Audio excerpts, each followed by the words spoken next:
नमस्कार मित्रों, अतुल आश्रम में आपका स्वागत है। हमारे साधु संतों ने हमें बहुत तरह तरह से हमें इंस्ट्रक्ट किया है। एक तरह से कहिए हमें चेताया है उन्होंने। हमारे जीवन में जब भी निरर्थकता आती है, जब हम जीवन का सदुपयोग नहीं करते हैं, तो साधु संतों को बहुत पीड़ा होती है। इसी संदर्भ में कबीरदास जी की का एक दोहा है, रात गवाई सोई के दिवस गंवाए खाए, हीरा जन्म अनमोल सा कौड़ी बदले जाए। अब देखिए पूरी दुनिया में क्या चल रहा है। जीवन का आधा हिस्सा तो सो करके गुजर जाता है। सारे दिन आदमी इस चक्कर में होता है कि वो क्या खाए, कहाँ जाए, किससे मिले, क्या स्वादिष्ट चीज कहाँ मिल रहा है, कौन सा रेस्टोरेंट कहाँ है।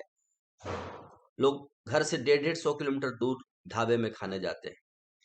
तो इस तरह की एक बेचैनी भीतर में है। कस्तूरी कुंडली बस है, मृग ढूंढे वन माही, बाहर ढूंढ रहे हैं हम।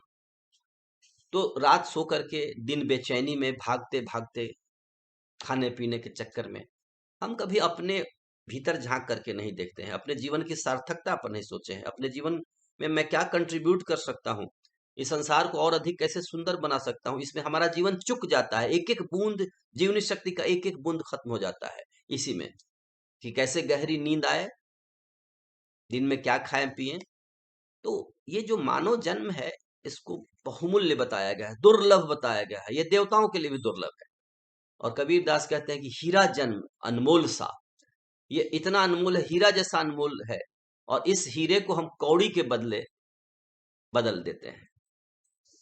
बार्टर सिस्टम में जैसे आदमी बदलता है, गांव में धान दे करके अमरूद ले लिया, चावल दे करके शकरकंद खरीद लिया, वैसे ही इस जीवन, अमूल्य जीवन को दे करके हम इन कौड़ियों को खरीदते हैं।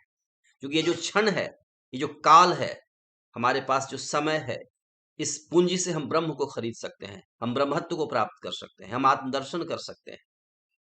लेकिन हम इसको गंवा देते हैं अच्छे सिकंजी के चक्कर में, अच्छे चिली चाट के चक्कर में। तो इस तरीके से संतों को चिंता होती है और लोगों को चिंता नहीं होती है। मित्र जो हैं अधिकतर तो आपको इन्हीं चीजों में अट्रैक्ट करते हैं। लेकिन साधु संतों को जीवन का मूल्य पता है। हमें अपने जीवन का मूल्य नहीं पता है कि हमारे हाथ क्या मिला है, कैसा अवसर मिला है। मानव जीवन एक अवसर का नाम है, बहुत बड़ा सुअवसर है, और इस सुअवसर का उपयोग करना चाहिए और हमें एक जीवन को सार्थक दिशा देनी चाहिए। ये कबीर ही नहीं, सारे साधु संत, तत्वदर्शी, ऋषि, महर्षि, ब्रह्मर्षि, राजर्षि, देवर्षि सब यही बात कहते हैं कि मानो सुर दुर्लभ मानुष तन पावा, बड़े भाग मानुष तन पावा, देत हेत बिनु इस सने ही।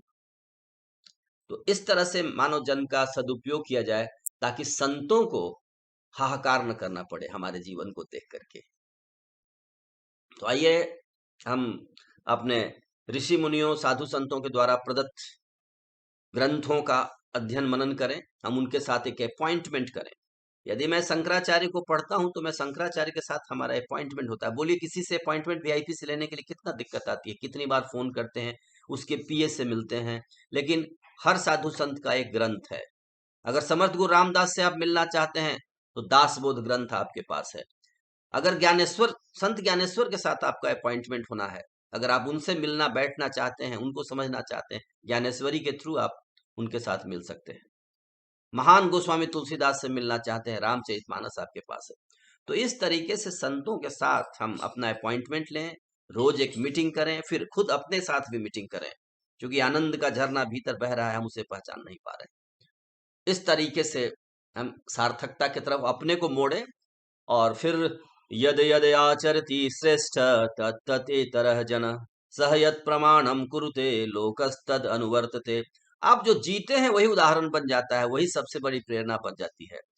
जीते हैं वही उपदेश बन जाता है। शब्दों से क्या उपदेश देना है। आपका जीवन जब बेहतर होता है तो आसपास के लोगों पर उसका प्रभाव पड़ता है, पड़ता ही है। धन्यवाद। जय श्री राम, जय भारत, जय जगत।